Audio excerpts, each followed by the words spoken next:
Ayan, yung kulang na lang. Hindi ko nakuha na pala kaninin. Kulang na lang. Ayan.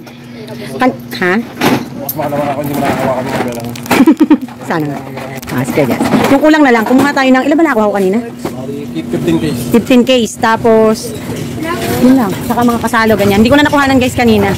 May ano ka? Double light? Teka lang guys. Na. Ginatin na ang aming case. Teng, maganda ka na ng bunteng at saka plastic. Isang box ko yun. Ayan na, ayan na, ayan na. Ang ating Ace, ayan na. May mga buo na tayo. Papalit ko kasi yung pera kasi kay Ace. Papupunta sa kanya yung mga ano. Adjust mo kaya dito, sir. No, para ano. Oo, para pagka ano. Yun. Maganda maiuso dito, Teng. Para pagka nagkamada tayo.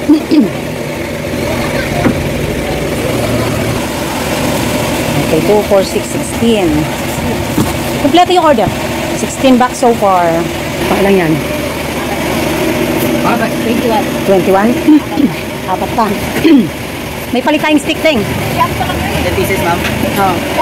Wala nang ano, wala ka na ulit? Tingnan mo baka may ano na. 10 na palit ng stick. Yan. Ilagay mo sa plastic. Yan, plastic. Gayusin ko lang pera. Kaya magsisimula na kami at may naghihintay na nga talaga ang mga baby girl. Ano ba sa inyo na flavor? Ha? Choco crispy. Hanapin mo choco crispy muna at para maano natin. 25 bucks guys. Yan. 12,150 ito ang ating binayaran. Tignan nyo naman kasi guys. Wala nga kami ice cream. O ilan-ilan na lang yung natira sa amin. bro. Namili kayo? Ayan. Namili sila guys. Sila ng mga bata. Sila lang yung namili. Ayan.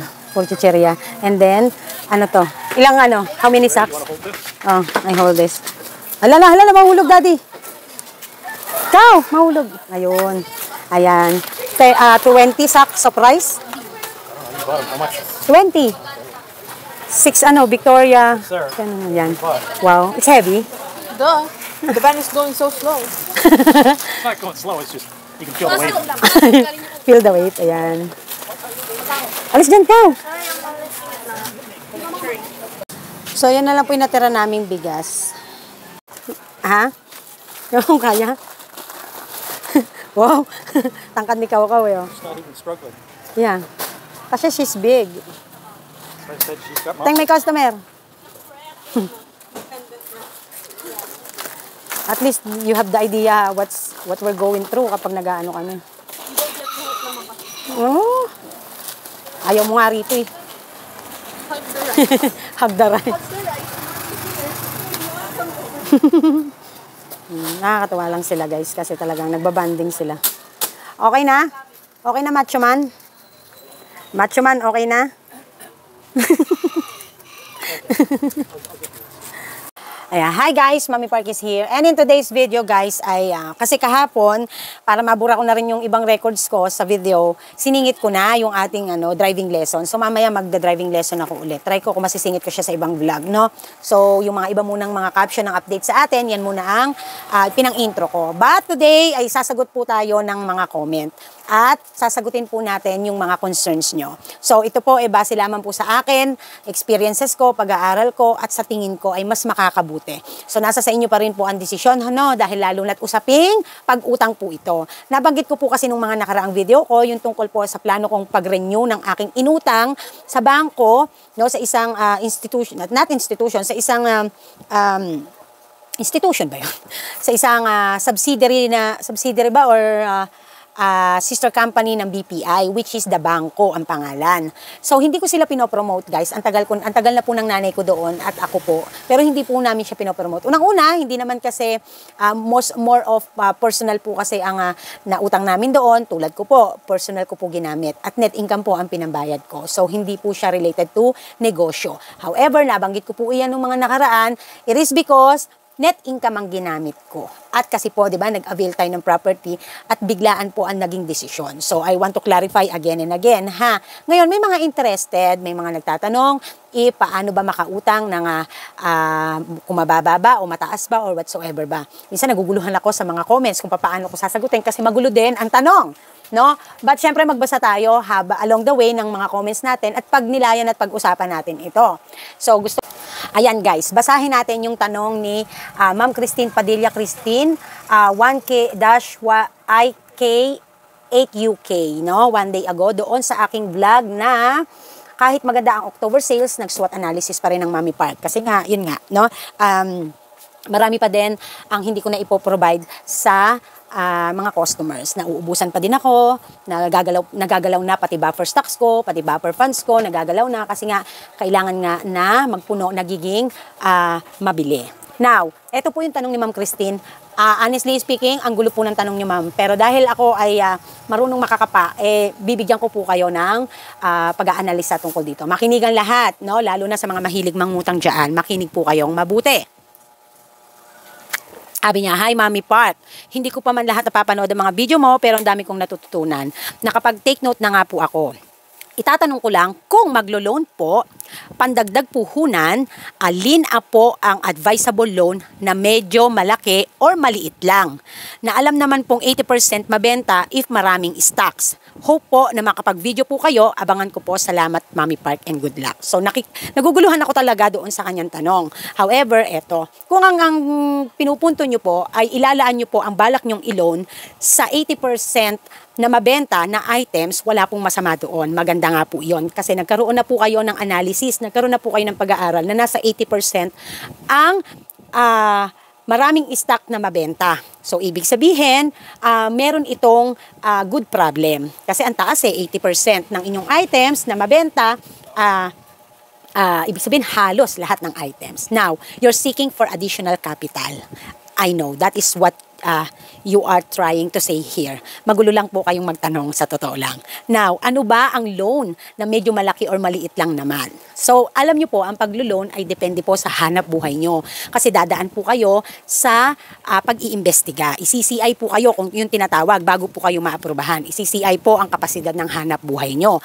I-CCI po at sasagot po kayo ng mga forms kung magkano po ang inyong personal expenses, ang inyong business expenses, kung ilan kayo sa bahay, magkano ang sales a day, magkano ang gross income nyo. So, nagbabase po ang mga nagpapautang sa gross. Bakit po? Hindi po sa net income, kundi po sa gross. Kasi dun po, nababase na nila, naaaral na nila kung ano ang kakayanan mo na halaga na loan na po pwede nilang i-offer sa'yo. Kasi hindi sila magbabase sa gusto mong i-loan. Magbabase sila sa kakayanan mong mabayaran. Okay, naiintindihan po ba? Kaya po dati, pag nagbablog po ako sa aking mga previews, pagdating po sa mga pag-utang, bakit po sa sales ako nakabase? Sabi po nung iba sa akin, may nagkontra pa, na sa sales daw ako nagbase, hindi daw dun sa kinikita ng tindahan. Kasi ang tindahan natin, di ba, naglalaro sa 10, 12, 15 to 20% na tubuan. Hindi po doon nagbabase sa para makapasa ka sa loan, para makapasa ka sa application ng loan. Kaya po pinipilit ko sa sales po dahil yan po ang number one na importante po nyong kailangang sagutin at panindigan sa ina-applyan nyong loan. Nagets na po ba? Magkano ang sales mo? Mami, bakit ba alam mo yan? Siguro mangungutang ka nung araw. May history ako. Hindi ko itatanggi, hindi ako magpapaka-ipokrita. That was the time that I am struggling with money. Wala akong pagkukunan. I have a very, very, very mabait na husband kasi. No?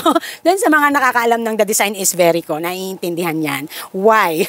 So, magbabanggit din ako ng tungkol dyan, doon sa The Design is Very episode ko, pero dito mag-uusap tayo. Siyempre, hahapyawan natin. And this is not focus on my experiences. Yung alam ko, kaya ako po bibigyan ko kayo ng advice. Importante po ito, guys, kasi hindi ko po kayo po pwedeng, kailangan maingat ako rito. Bakit? Ayoko po kayo na ma-encourage pasukin ng pag-utang. Kasi po, that is an obligation. And hindi ko naiintindihan kung ano ang exact situation, condition, and status ng inyong cash flow, ng inyong financial management. Kaya po, hindi ko po kayo ine-encourage. Kung kayang maghintay, trust the process, maghintay, makapag-ipon, makapagtabi, net income ang galawin, gawin nyo po. Kasi ako po, mula nung nagkaroon po ako ng ganitong hanap buhay at mula nung talagang ang aming buhay ay nakikita ko na in the near future na dadating sa puntong ito na nga yung magiging bread and butter namin, no? Nabanggit ko naman yan dati, ay talaga pong hindi naman ako nangutang para sa tindahan. Kaya nga, nagsimula ako ng walang utang tapos may utang ako. Nagkautang ako, it is because, again, uulitin ko, dahil may emergency needs ako na kailangan kong mag-down sa property na inalok sa amin. At kailangan mabilis akong magdesisyon kasi kaagawan ng property dito dahil gusto nga po naming maging legit na dito dahil dito kami naghahanap buhay at dito na rin talaga kami maninirahan. So to be a legit homeowners, talagang hinabol namin na magkaroon ng property. And due to lack of cash that moment, nangutang ako sa isang trusted bank na inuutangan namin. Subsidiary siya ng BPI, no? Ang pangalan niya ay Bangko. So, net income po ang aking binabayad, no? Hindi po yung benta ng tindahan. Although, same, dadating ka doon sa punto na magsasagot ka ng tulad ng sinabi ko a while ago. Lahat yon babanggitin mo. Gastos sa personal, bahay, nangungupahan ka ba, lahat sasagutin. Tatanungin lahat sa form. Kaya maingat dapat ang pagsagot. No, now, dahil maganda ang credit status namin, ako at saka ng Lola Park nyo, alam nila yung medyo yung background ko, mabilis ako talagang makaloan sa kanila, sa totoo lang. Hindi sila namang problema sa akin. Never akong naging sakit ng ulo nila. And pagdating din sa requirements, ang gaganda ng requirements ko. Sabi nga nung agent ko, ikaw lang ang nag-apply sa akin ng loan na hawakan kong customer or client na walang hassle-hassle pagdating sa pagdating sa requirements, kasi kompleto nga ako. So, yun ang kagandahan na ang nakaayos ang negosyo mo. Ang taas ng iyong credit limit. I mean, hindi naman mataas, pero hindi naman malaki, pero mas mataas yung chance na makapag-loan ka kasi may naipoprovide kang legit at legal na mga dokumento. Ayan. So, balik tayo dito kay Ma'am Christine. No? So, kung yun ang pag-aaral mo, 80% ng iyong mga items ay mabenta at kailangan mo ng additional funds para sa kapital, para makapagpaikot at makapagpalago pa more, no? Ang tanong mo, ano po yung mga malaki or maliit na alam ko, no? Pero sa totoo lang guys, wala naman akong alam na marami. Ang alam ko lahat mataas. Kasi po, alam niyo po kung bakit? Depende po kasi iyan sa mga ganda ng ino-offer nila. Bakit? Meron pong mga bangko, no? Bangko, as in bangko na talaga. BDO na, check ko na yun eh. BDO, mga bangko na talagang literal. Hindi yung parang katulad lang nung sa akin na subsidiary ng BPI. Basta direkta sa bangko. Makakapag-apply ka dyan ng salary loan, personal loan, no? At ang kagandahan dyan, mataas man ang kanyang interest dahil depende naman sa tagal na babayaran mo siya. Yung terms of payment at yung mode of payment, yan ang dapat nyo pong kino-consider. Kapag ka po sa mga direkta sa bangko kayo kumukuha, usually po nasa up to 30% halos ang ang interest. Pero ang tagal naman po nyo nababayaran ay nasa 3 years. So imagine that, 36 months. So, ibig sabihin, hindi kayo mas basta-basta magigipit kung monthly siya babayaran. No? Usually po, pagka ganun, monthly ang bayarin eh. So, meron naman po na mabilis din kayong makakakuha. Kasi po, pagka mga bangko, ang dami pong hihingin sa inyo. Hihingan po kayo ng mga dokumento ng BIR, bukod po sa inyong mga business permits, hihingan pa po kayo niyan. Eh, paano po kung hindi po naka-BIR ang inyong negosyo? Paano po yan? Ano po ang maipe-present nyo na ITR o income tax return? Diba? Wala kayong maipoproduce. No? Kung halimbawa, hanggang munisipyo lang kayo, hanggang barangay lang kayo. Saan kayo ngayon papasok? Doon kayo ngayon papasok sa mga nagpapautang na hindi masyadong maaligaga pagdating sa requirements. Meron lang kayong barangay clearance, meron lang kayong DTI at barangay clearance, pasok na, pwede na kayong makautang. Now, pagdating po kasi sa terms of payment, mas ikse. No? Usually 1 year lang. 6 months to 1 year lang ang ibinibigay na terms of payment sa inyo. Pagdating po sa mode of payment, hindi lahat ay monthly, pumapayag, usually po weekly hinuhulugan. Okay, wag pong malilito. Doon po sa mga bangko na malalaki, nag-o-offer po sila ng loan. Mataas ang interest, nasa up to 30%, pero matagal ang kanilang terms of payment o yung tagal nyo babayaran. At ang mode of payment nila, usually monthly. Meron naman pong nagpapautang, usually naman din, same ng interest, pero ang ikse ng panahon na babayaran nyo. Kasi tulad dun sa inutangan ko, nasa almost 30%. Sa ibang mga co-op, nasa almost 30%. Sa ibang mga institution, nasa almost 30%. Si Bombay, 20%. Mas maiksi din ang terms of payment. No? Babayaran mo 20 days. Not 20 days, 60 days, 120 days, no? Pinakamatagal na yata ang 120 days, and then everyday pa huhulugan mo. Yung iba naman weekly. So kailangan malaman mo ito, maaral mo, ma-consider mo. Bakit? Nang maintindihan mo kung kaya ba ng iyong hanap buhay na bayaran, na bumalikwas. Kasi baka mamaya, hindi pa nga nabebenta, hindi pa nga umiikot ang iyong mga items na pinamili, na gamit yung inutang mo, magbabayad ka na ng magbabayad ng utang. So, ito yung nagiging problema. na naaagad dahil mabilis yung mode of payment, weekly or everyday. Yun yung mahirap. Sa iba, magaan ang everyday, hindi dama, kasi kung mataas ang sales, kung maganda ang sales, versus doon sa inutang nila.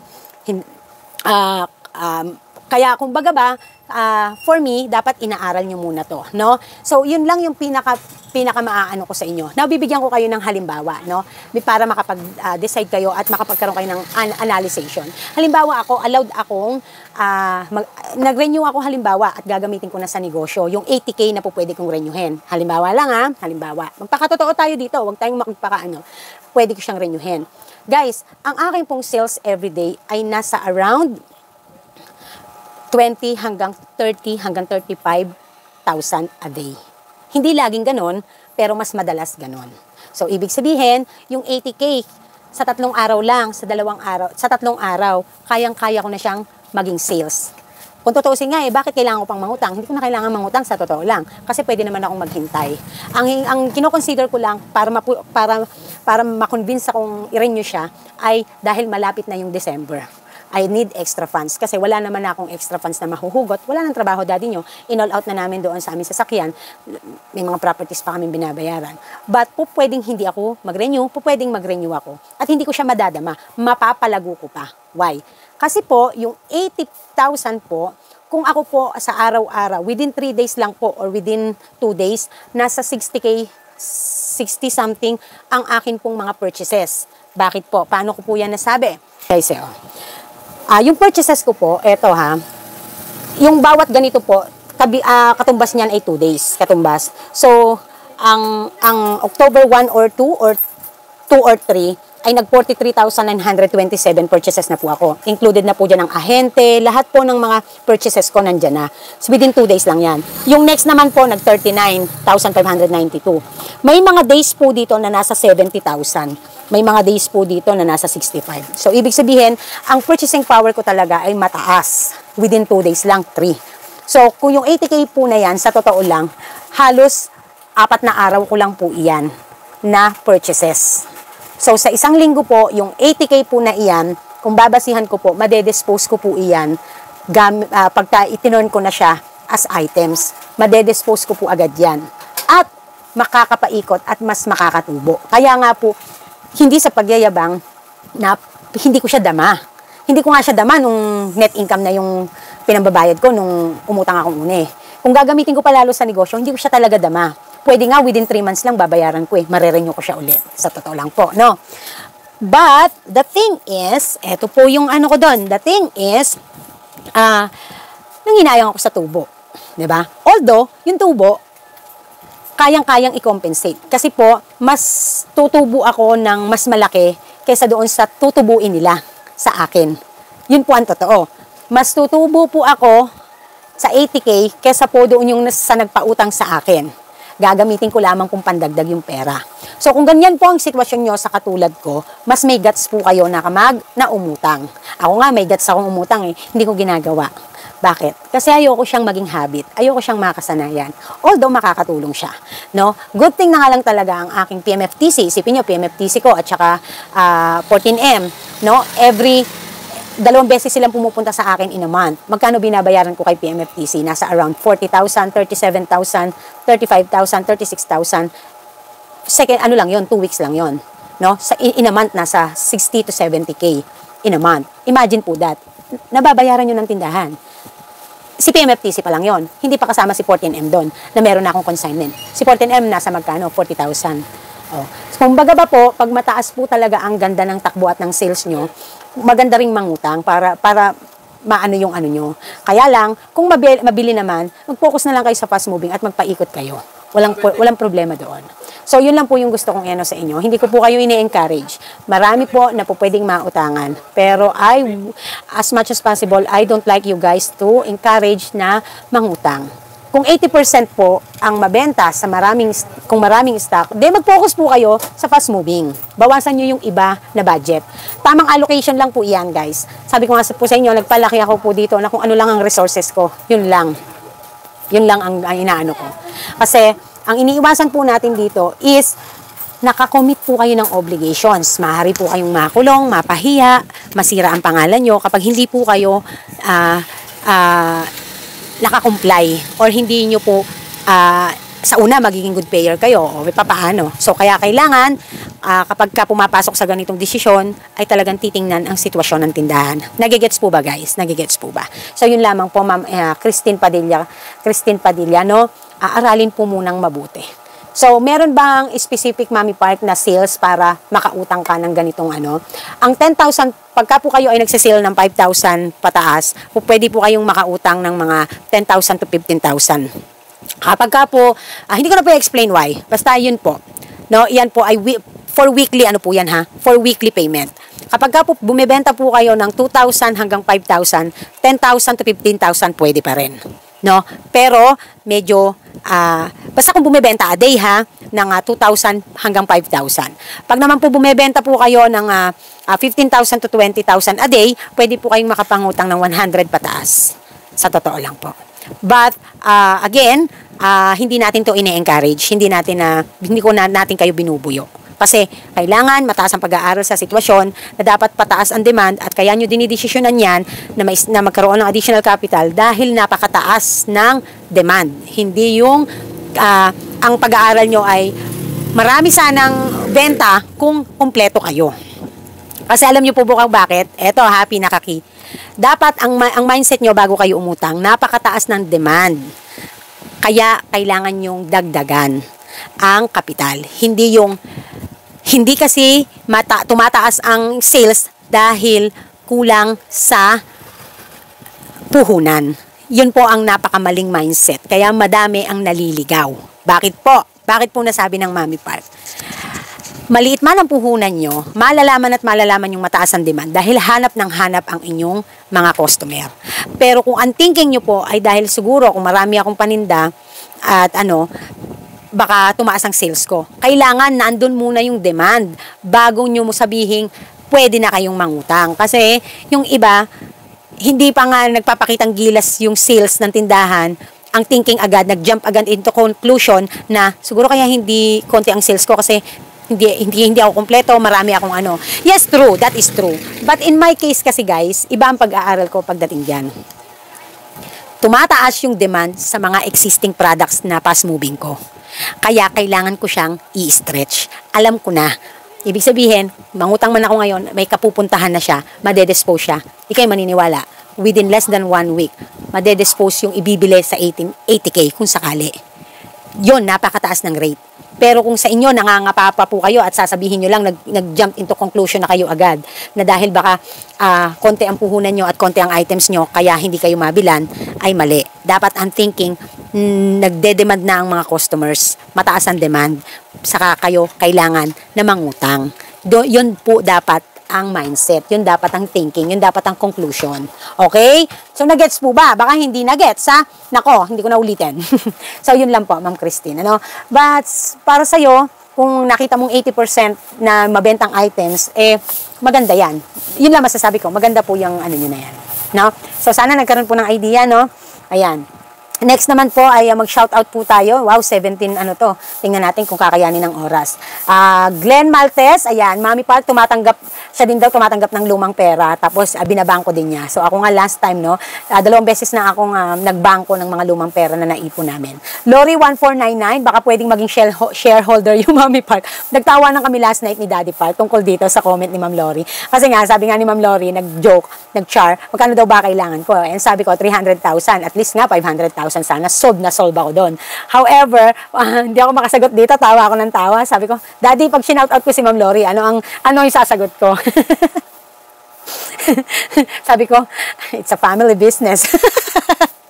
Pautangin mo na lang kasi ako, Ma'am Lori. Ano ba naman kasi yan? Huwag ka na makipag-shareholder. Charot. Okay, lahat lang to HR, ha? Okay, Beth Talia. BDO din, savings mo, Mami. Same tayo. Opo. Why I chose BDO? It is because kasi accessible siya sa lahat ng lugar. Kahit saan ako magpunta, accessible siya. Kahit mag-abroad ka pa, accessible ang gagamitin na card. No? Ang CC ko nga pala or ang credit card ko ay American Express under BDO. No? So, actually, binigyan din po nila ako ng Mastercard na CC na BDO. However, ang nakakainis doon, in-split lang nila yung aking credit limit doon sa American Express, which is what's the use? Bakit kailangan pa i-split? Nahihirapan patuloy ako, may magkabukod pang bank statement. So sabi ko, alisin na yan at naglaano pa ng membership fee, wag na. Gusto ko doon na lang ako sa BDO ko, sa Amex ko. Yun na lang, no? So yun lang naman, no? Ayan, Madam Visa, Visa American Express. Yun po ang aking CC. Okay, Madam Duday, Sugar Dance, haha, may paluming tama yan, Mami. Actually, Sugar Dolls pala, no? Yan yung gamit namin ngayon ni Ate Ana. And it works to me, in fairness. Kahit ang dami kong stress, nabawasan ang blemishes ng Mami. Sabi ni, Madam Duday, na-imagine ko pag Pasko, wapak dyan sa store mo, Madam, ha. Isa pa po sa reason kung bakit gusto ko sanang ma-renew at makadagdag yung aking loan sa puhunan. Kasi po guys, di po ba, magkakaroon ng mga bakasyon, may mga panahon na hindi magdi-deliver. Magpapa-order sila ng bulky kasi nga may holidays, may day off sila, may mga off sila, mga walang pasok. So yun yung inaalala ko.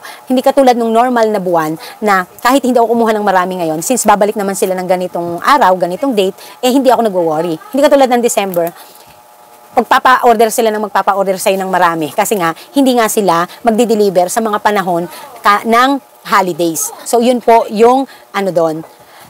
Yun po yung point doon, no? So isa pa yon sa kino-consider ko. But we don't know yet, no? At ko naman kayo diyan, guys, i-update ko naman kayo. Hindi tayo magtatago ng sekreto dito. Hindi tayo basta hindi naman sekreto yon. Actually, it's too much personal, but what I mean is kasi magiging lesson learned to sa inyo, magiging aral, mapagninilayan natin, no? So, sabihin ang Mami Park di naman mayaman. Kaya yung mga nagsasabing mayaman ako, hindi ako mayaman, hindi ko kailangang anuhin. Pero, meron ako ng mga na-invest na ayoko kasing magalaw. Ayoko nang ibenta, ayoko isangla, ayoko. So, gusto ko, yung nakatabi na, nakaayos na, okay na yun. Ganon. Yun lang naman.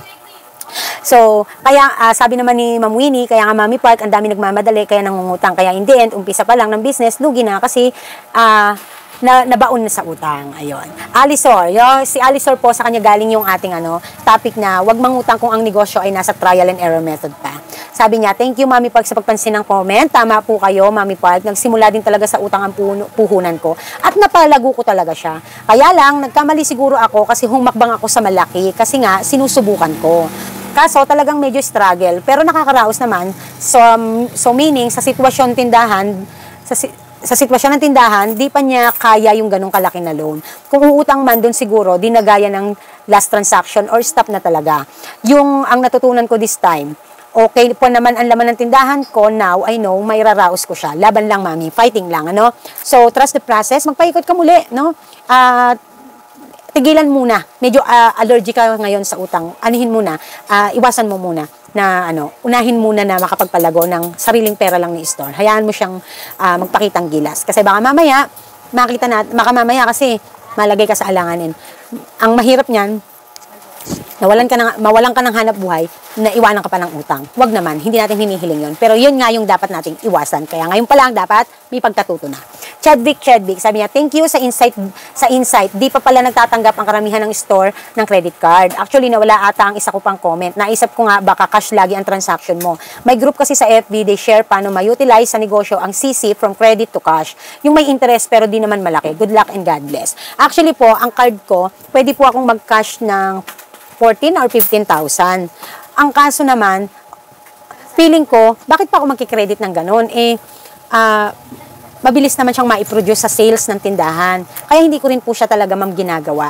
Kailangan, ang requirements po doon, kailangan po 98% ang iyong credit card ay malinis. Ibig sabihin, halos wala kang existing loan or existing na binabayaran sa credit card. And then, you can loan cash. However, kung 15 nga lang, aanhin ko naman. Pwede ko namang hintayin na makabenta si store. Yun lang po, no? Yun lang po yung additional ko din doon sa So, Mama Neng's Vlog, thank you, Mami. Clarissa Aragit, good evening po, Mami Park. Ayan. Yayang Delicano, musta na? Okay lang naman po. Jess Alba, para sa akin, nakatulong yung credit card. Maganda din yung credit card na na-offer sa akin kasi malaki ang rebates. Kapag grocery, marorolling ko talaga siya kasi parang times 3 ko siyang narorolling bago mag-due date. Kasi yung pang-cash, iba ko siya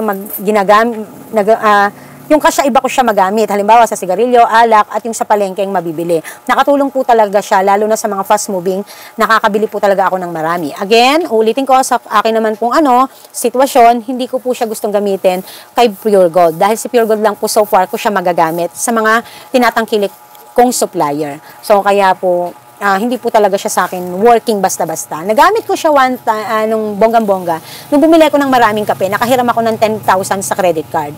And then, hindi ko na inulit yun. Minsan, kapag naubusan ako ng cash, dati kay Pure Gold, ginagamit ko. And then, binabayaran ko na lang. But the problem is, hindi ko gusto talaga presyo ngayon ni Pure Gold. Nasyashock po talaga ako. Pagtungtong po ng bear, nasyashock po ako sa kanyang presyo. Sabi ko nga sa inyo hindi ako against Merimart, pro Pure Gold, against Pure Gold, pro Pure Gold, or pro Merimart, hindi ako ganyan. Lagi kong sinasabi sa inyo kung saan ako mas nakaka-okay ng deal, doon ako. Kasi syempre ako nakakaalam. Magkakaiba po tayo ng pricing no? Napapansin ko nga po dun sa mga groups, pag nakikita ko yung mga presyuhan nila, pag sa mga comments, ang laki po ng baba ko. May baba ako ng 2 hanggang 5 piso. Minsan nga 10 piso pa Pag nagtatanong yung mga kasari na magkano yung ganito sa inyo, nasa-shock ako. Kaya po talagang doon po ako sa mura. Kasi nga po, ang presyo ko po ay hindi presyo ng karamihan ng mga nagtitindahan, no? Na mga kasi siguro hindi din kasing sitwasyon ng tindahan ko. Iba po talaga ang presyo ko, guys. So kaya doon po ako nagbabase din sa kinukuhanan. So yan po. Ellen Pilar. First, love you Mami Park, always watching. God bless you po. Ayan. Maraming salamat po. Sana may natutunan at sana po ay may nakapulutang aral. At again and again, paalala, hindi ko po kayo ini-encourage mangutang. Ang malakas mangutang dapat ay yung talagang nakikita ng mataas ang demand. At hindi ang nakikita kaya hindi siya nabibilhan kasi kulang ang kanyang puhunan or ang kanyang items. Dapat, sa trial and error pa lang, nalalaman mo na tumataas ang demand. Dapat sa demand. At ako po sa pag-aaral ko pagka mangungutang sa ngayon, ang kapupuntahan po ng items ay doon na po automatic sa mga fast-moving products na tumataas ang demand. So, sana po wag malito doon sa statement ko na yun, Kasi wag pong magja-jump into conclusion agad.